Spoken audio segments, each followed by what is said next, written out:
Topic: Therapy for Black Women, inspired by Stoicism. Marcus Aurelius said, "You have power over your mind, not outside events. Realize this, and you will find strength." But what if your mind is tired? That's where therapy comes in.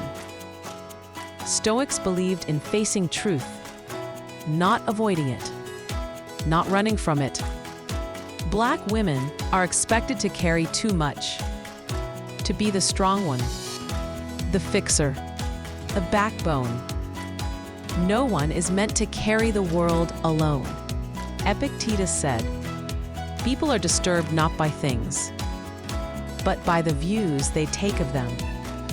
Therapy helps you to separate what happened from what you believe about what happened. Maybe you were told to be quiet, but silence isn't strength, it's weight.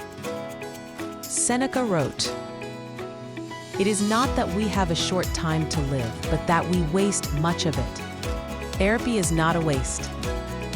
It's a reclaiming of time, of self, of peace. You don't go to therapy because something is wrong with you. You go because you're ready to live with intention.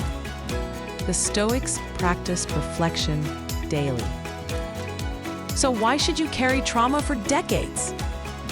When you can face it, understand it, and release it. Healing isn't loud. It's quiet, hard, and powerful. Black woman, you are not your pain. You are not just what you've survived. You are allowed to rest, allowed to question, allowed to feel. Therapy is philosophy in action.